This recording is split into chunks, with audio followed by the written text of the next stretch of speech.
છે એવામાં મહત્વના સમાચાર। ધારાસભ્ય સંજય કોરડિયા મોર્નિંગ વોકમાં નીકળ્યા ત્યારે એમએલએ ક્વાર્ટરમાં વોક કરતા જોવા મળ્યા જૂનાગઢના ધારાસભ્ય સંજય કોરડિયા સાથે એબીપી અસ્મિતા એક્સક્લુઝિવ વાતચીત કરી ત્યારે સંજય કોરડિયાએ કહ્યું કે હજુ સુધી તેમને કોઈ ફોન નથી આવ્યો। આ પ્રકારનો દાવો તેમણે કર્યો છે।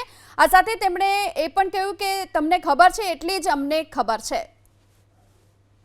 સમારોહને હવે ગણતરીની જે કલાકો બાકી છે। સંજયભાઈ કોરડિયા આપણી સાથે છે। સંજયભાઈ કેમેરામેન પડી જશે ધીમે થોડા ચાલો। શું કહેવા માંગશો? આપનું નામ પણ ચર્ચામાં છે। એ તો પાર્ટીનો નિર્ણય છે ને, એમાં કંઈ ચર્ચા હોય ન હોય એ વિષય જ નથી હોતો ભારતીય જનતા પાર્ટીના કાર્યકર તરીકે। ખાસ કરીને કોઈને રાત્રિના સમયે કોઈ તમારા મિત્ર ધારાસભ્યને કોઈ ફોન?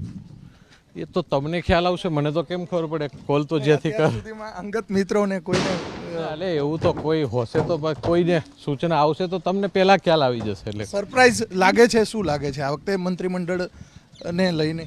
હવે પાર્ટીનો નિર્ણય છે, પાર્ટીનું શિસ્ત નેતૃત્વ છે, એ નક્કી કરશે। એટલે એમાં કંઈ અમારો રોલ હોતો નથી। નવા ચહેરાઓ આવે એવું લાગે છે? નહીં, એ તો મેં કીધું છે પાર્ટી નક્કી કરવાની છે। પાર્ટીનું શું વ્યવસ્થા છે, પાર્ટીનું શિસ્ત નેતૃત્વ છે, એ ગુજરાત માટે તો ખૂબ વિચારી દીધું છે।